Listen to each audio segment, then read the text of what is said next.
Hello friends, આજે હું તમારા માટે ઇઝી ક્વિક અને ખૂબ જ ઓછા સમયમાં તૈયાર થઈ જાય એવા શાકભાજીથી ભરપૂર નાસ્તાની રેસીપી લઈને આવી છું. ફ્રેન્ડ્સ, આ નાસ્તો એટલો બધો ટેસ્ટી લાગે છે કે તમે અઠવાડિયામાં 2 થી 3 વાર બનાવવાનું પસંદ કરશો. એના માટે અહીંયા મેં 1 વાટકી ઝીણી સમારેલી મેથી લીધેલી છે. મેથીને પહેલાં સરસ રીતે ધોઈ પાણી નિતારી અને પછી તમારે કટ કરીને લેવાની. 1 બટેકું ખમણીને લીધેલું છે. અહીં તમને જે શાકભાજી પસંદ હોય તે અને તમે વધારે ઓછી પણ લઈ શકો છો. અડધો કપ જેટલું ખમણેલું ગાજર અને અડધો કપ ઝીણી સમારેલી કોબી અને અડધી નાની ડુંગળી ઝીણી સમારીને એડ કરી રહી છું. અને અડધી નાની વાટકી લીલી કોથમીર, 1/4 કપ બેસન અને 1 નાની ચમચી આદુ અને લસણની પેસ્ટ, 1 લીલું મરચું મેં ઝીણું સમારીને એડ કર્યું છે. તીખાશ તમારા ટેસ્ટ પ્રમાણે વધારે ઓછી કરી શકો છો. 1 લીંબુનો રસ, સ્વાદ પ્રમાણે મીઠું એડ કરી પહેલાં આ બધી વસ્તુને સરસ રીતે મિક્સ કરી લેવાની છે.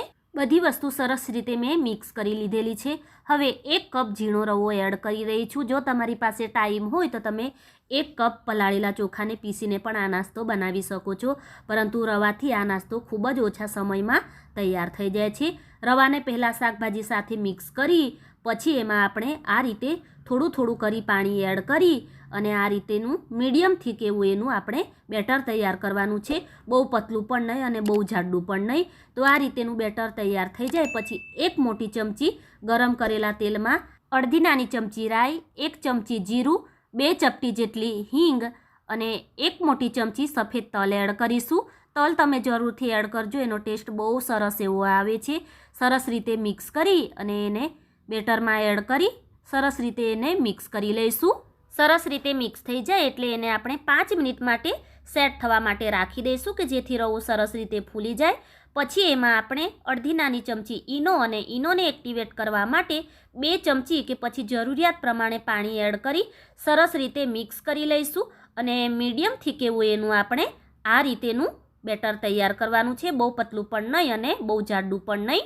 હવે નાસ્તો થોડો શેપમાં તૈયાર થાય એના માટે મેં આ રીતેની કઢાઈ લીધેલી છે.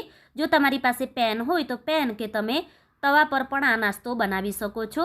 હવે થોડું એવું તેલ એડ કરી તેલને સરસ રીતે ગ્રીસ કરી લઈશું અને આ સમયે હું થોડી એવી રાઈ એડ કરી રહી છું. રાઈને પહેલાં પણ એડ કરી છે તો આ સમયે જો તમારે ના એડ કરવી હોય તો તમે સ્કીપ પણ કરી શકો છો. રાઈ તતડી જાય એટલે સફેદ તલ અને મીઠા લીમડાના પાન એડ કરીશું અને થોડી સેકન્ડ માટે એને આ રીતે ચલાવી અને ફેલાવી દઈશું. તલ અને મીઠા લીમડાના પાન જરૂરથી એડ કરજો, એનો ટેસ્ટ બહુ સરસ એવો આવે છે.